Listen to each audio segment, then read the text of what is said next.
폴드 7, 플립 7 사려다. 아니 이렇게 많은 옵션 중에 뭘 골라야지? 라며 선택장에 오신 분들 주목해보세요. 오늘 이 영상 하나로 내 라이프 스타일에 딱 맞는 폴더블 폰 확실하게 결정할 수 있습니다. 안녕하세요, 리뷰하는 펭귄 리팽입니다. 솔직히 요즘 댓글 보면 이런 고민들 정말 많더라고요. 폴더 7이 플립 7이랑 차이가 뭐야? 플립 7 FE는 또 뭔데? 비싼 돈 주고 샀다가 내 스타일 아니면 어떡하지? 충분히 이해합니다. 삼성이 이번에 폴더블 라인업을 확 늘려놔서 더 헷갈릴 수밖에 없어요. 특히 이번 폴드 7과 플립 7은 정말 놀라운 업데이트가 있었거든요. 폴드 7은 세계에서 가장 얇은 폴더블 폰이 됐고, 플립 7은 커버 디스플레이가 완전히 달라졌어요. 하지만 모든 사람에게 최신이 최고는 아니잖아요. 어떤 분은 작년 모델이 더 맞을 수도 있고, 어떤 분은 꼭 최신 기술이 필요할 수도 있고요. 그래서 오늘은 직장인, 학생, 크리에이터, 시니어층까지 사용 목적별로 정말 필요한 기능이 뭔지, 어떤 모델을 선택해야 3년 뒤에도 후회 없을지 철저히 파헤쳐 보겠습니다. 영상 끝날 때쯤이면 여러분은 아, 내가 사야 할 폰이 바로 이거구나 라고 확신이 드실 거예요. 더 이상 고민하지 마세요. 바로 시작하겠습니다.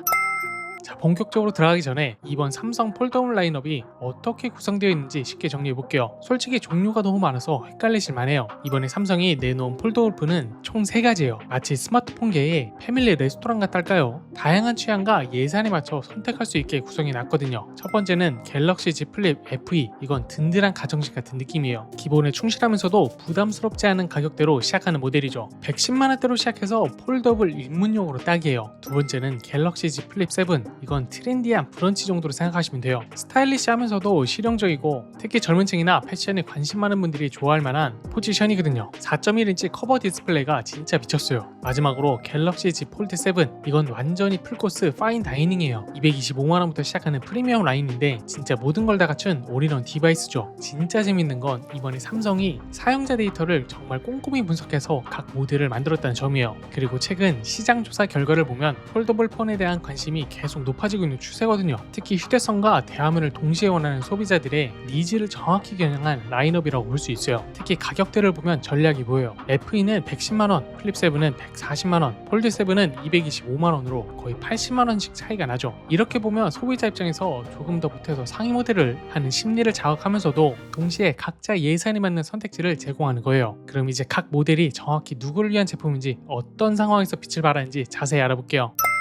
자, 이제 진짜 완성형인 갤럭시 Z 폴드 7을 완전히 파헤쳐볼 시간이에요. 솔직히 기사들을 보셔서 아시겠지만 이거야말로 진정한 폴더블 폰이다 라는 반응이 나오고 있어요. 먼저 물리적 변화부터 보죠. 폴드 6가 12.1mm였는데 이번 폴드 7은 8.9mm예요. 무려 3.2mm나 얇아진 거죠. 무게도 239g에서 215g으로 24g이나 줄었어요. 많은 분들이 무게, 두께가 너무 차이가 나서 놀랍다 라고 하신 이유가 바로 이거예요. 갤럭시 S25 울트라보다도 가벼운 폴더블 폰이라니 정말 말이 안 되는 기술력이죠. 힌지도 완전히 새로워졌어요. 새로운 아머플렉스 힌지 적용으로 접고 펼 때 훨씬 부드러워졌거든요. 그리고 주름도 예전보다 얇고 넓게 변해서 손으로 만졌을 때 촉감이 훨씬 자연스러워요. 점점 얇아지고 가벼워지는 게 삼성이 대단하다는 말처럼 정말 기술 발전이 눈에 보이는 수준이에요. 그리고 화면은 8인치로 커지면서 21대 9 비율로 개선됐어요. 이제 정말 폰 하나를 갈라서 2배의 화면을 볼 수 있게 됐죠. 3분할 멀티 윈도우까지 지원해서 위쪽엔 유튜브, 아래 왼쪽엔 카톡, 오른쪽엔 메모, 이런 식으로 동시에 3가지 작업이 가능해요. 카메라 업그레이드도 눈에 띄는데요.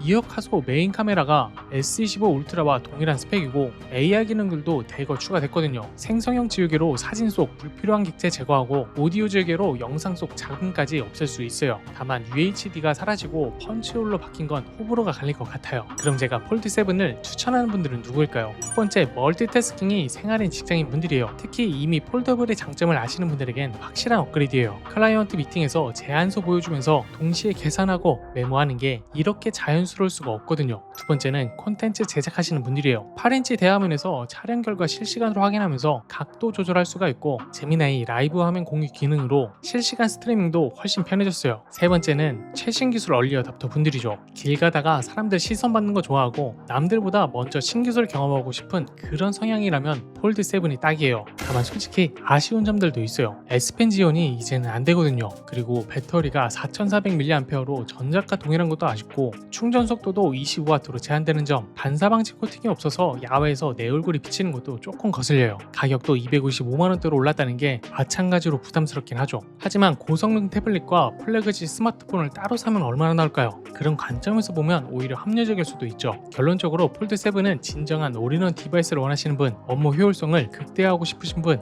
그리고 최고 스펙에 투자할 여유가 있는 분들에게 강력 추천드려요.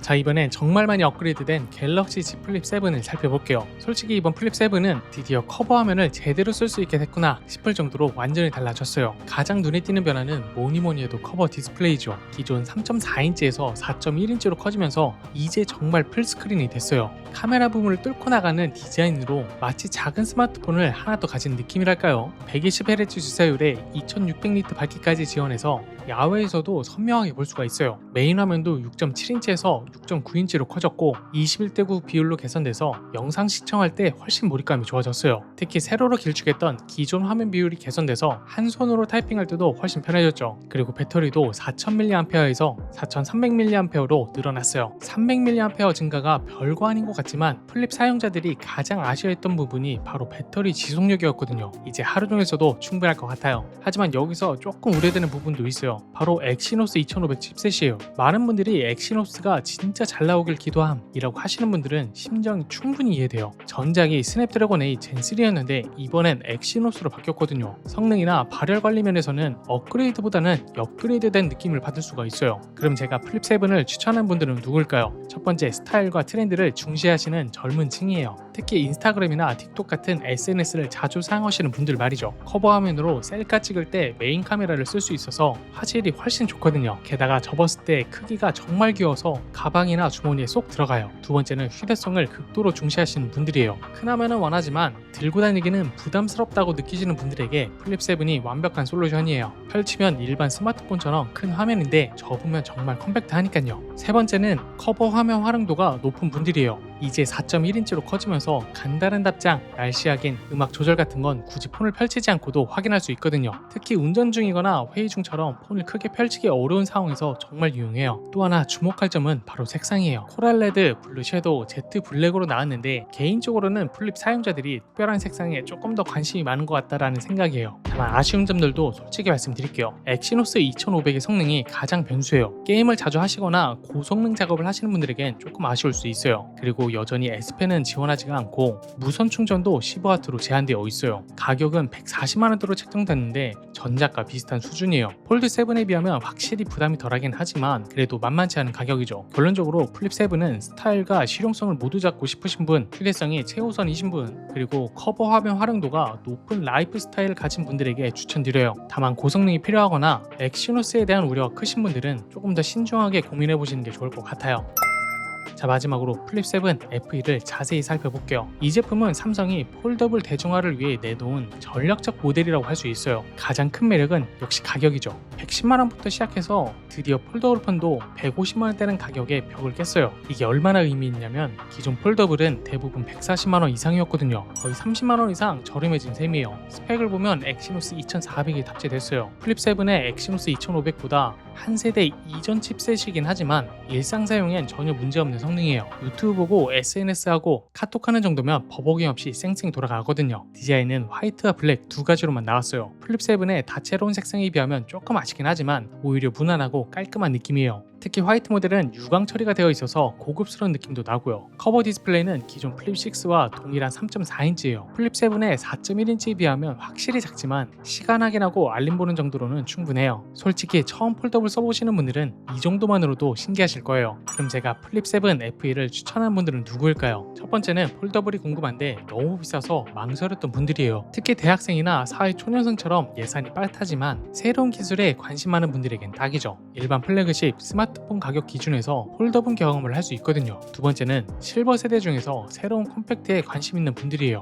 복잡한 최신 기능보다는 기본기에 충실한 제품을 원하는 분들에게 FA가 적합해요. 접었다 펼쳤다 하는 재미도 있고 큰 화면으로 글자를 크게 볼 수 있고요. 세 번째는 일단 써보고 다음에 제대로 된 걸로 사자 등 전략적 구매가들이에요. 폴더블이 내 라이프 스타일에 맞는지 미리 경험해보고 싶으신 분들에게 부담 없는 선택지죠. 하지만 아쉬운 점들도 있어요. 이미 플립 6를 쓰고 계신 분이라면 굳이 바꿀 이유는 없어요. 거의 동일한 스펙이거든요. 그리고 플립 7의 완성형 커버 디스플레이를 경험할 수 없다는 것도 아쉬운 부분이고요. 또 고사양 게임이나 영상 편집 같은 무거운 작업에는 한계가 있어요. 엑시노스 2400도 나쁘지는 않지만 최신 칩셋에 비하면 확실히 성능 차이가 나거든요. 결론적으로 플립 7 FE는 폴더블 체험판으로서는 완벽한 선택이에요. 부담 없는 가격에 폴더블의 핵심 경험을 모두 할 수 있으니까요. 다만 장기간 메인폰으로 쓰실 생각이라면 조금 더 투자해서 플립 7을 고려해보시는 것도 좋을 것 같아요. 자, 그런데 솔직히 말씀드릴게요. 모든 분이 지금 당장 폴드 7이나 플립 7을 사야 하는 건 아니에요. 오히려 조금 더 기다리는 게 현명할 수 있겠다 싶은 분들도 계시거든요. 첫 번째, 현재 폴드 6나 플립 6를 만족하며 쓰고 계신 분들이에요. 구독자분들 중에서도 폴드 6도 너무 잘 쓰고 있는데 굳이 바꿔야 하나 하시는 분들이 정말 많더라고요. 충분히 이해해요. 솔직히 폴드 6, 플립 6도 여전히 훌륭한 폰이거든요. 당장 불편함이 없으시다면 굳이 225만원, 140만원 추가로 투자할 필요는 없을 것 같아요. 특히 2년 약정이 아직 남았다면 더더욱요. 두 번째는 S펜이 절대 필수인 분들, 이런 분들은 정말 딜레마일 것 같아요. 커뮤니티에서 펜 사용이 가능한 폴드 8까지 기다리는 게 맞을까 하는 고민들을 많이 봤는데 정말 현실적인 고민이라고 생각해요. 삼성이 S펜을 완전히 포기했다고는 보기는 어렵거든요. 아마 폴드 8에서는 더 얇으면서도 S펜을 지원하는 혁신적인 기술이 나올 가능성이 높아요. 펜으로 업무하시는 분들은 1, 2년 더 기다리시는 것도 전략적인 선택일 수 있어요. 세 번째, 엑시녹스 성능이 불안하신 분들, 특히 플립 7 구매 고민하시는 분들 중에 게임을 자주 하시거나 고사양 작업이 필요하신 분들이라면 조금 더 신중하게 고려해보세요. 섣불리 샀다가 발열이나 성능 이슈로 후회할 수도 있거든요. 네 번째, 예산이 빠릿하신 분들, 225만원, 140만원이 부담스러우시면 무리하지 마세요. 폴더블 가격은 계속 떨어지는 추세거든요. 6개월, 1년 후면 지금보다 훨씬 저렴하게 살 수 있어요. 그리고 당장 폴더블 경험이 필요하시다면 FE로 시작해서 나중에 업그레이드하는 것도 방법이에요. 마지막으로 애플 폴더블 기다리시는 분들, 이건 조금 먼 얘긴 하지만 애플도 폴더블 개발 중이라는 루머가 계속 나오고 있잖아요. 아이폰 생태계에 익숙하신 분들이라면 애플 폴더블까지 기다려보시는 것도 선택지 중 하나예요. 결론적으로 폴더블은 분명 매력적이긴 하지만 꼭 지금 당장이어야 할 이유가 없다면 조금 더 기다려보시는 것도 현명한 선택일 수 있어요. 기술은 계속 발전되고 가격은 계속 내려가니까요. 그리고 하나 더, 폴더블은 일반 폰보다 소비가 비싸니까 꼭 염두에 두세요. 화면 교체가 보통 30에서 50만원 정도 나오거든요. 그래서 케어 플러스나 통신사 보험 가입도 미리 고려해보시는 걸 추천드려요. 특히 처음 폴더블 쓰시는 분들은 적응 기간에 실수로 떨어뜨릴 수도 있으니까요. 자, 어떠세요? 이제 여러분에게 딱 맞는 폴더블 폰이 뭔지 감이 오시나요? 마지막으로 한 번 더 정리해드리자면 진정한 올인원 디바이스를 원하고 예산이 충분하신 분들은 폴드 7을 강력 추천드려요. 8.9mm 두께의 2억 화소 카메라까지 정말 미래의 스마트폰을 지금 경험할 수 있거든요. 스타일과 휴대성을 중시하시는 분들, 특히 SNS 활동을 많이 하는 젊은 층이라면 플립 7이 완벽한 선택이에요. 4.1인치 풀커버 커버 디스플레이가 정말 완성형이거든요. 그리고 처음 폴더블 경험하고 싶은데 부담스러우신 분들에게는 플립 7 FE를 추천드려요. 110만원대는 가격으로 폴더블의 매력을 충분히 느껴볼 수 있을 거예요. 그리고 혹시 이 영상을 봤는데도 내 상황에 뭐가 맞을까 하고 고민이 되신 분들이라면 댓글로 현재 사용 중인 폰이랑 주요 사용 목적, 예산대를 남겨주세요. 제가 하나하나 맞춤형 추천해 드릴게요. 그리고 오늘 소개한 제품들은 모두 영상 7시 방향 유튜브 쇼핑 탭에 최저가 링크를 걸어뒀어요. 구매 전에 꼭 확인해 보세요. 마지막으로 폴드폰 선택이 고민되신다면 반드시 매장에 가서 직접 만져보세요. 영상으로는 절대 느낄 수 없는 무게감이나 펼쳤을 때의 만족감을 직접 경험해 보시는 게 중요해요. 지금까지 리뷰하는 펭귄 리핑이었습니다. 영상이 도움이 되셨다면 구독, 좋아요 꾹 눌러주시고요. 다음 주에도 여러분께 정말 도움되는 가성비 제품들로 찾아뵐게요. 혹시 이런 제품도 리뷰해줘 하는 요청사항이 있으시면 자유롭게 댓글로 남겨주세요. 지금까지 시청해주셔서 감사합니다. 안녕.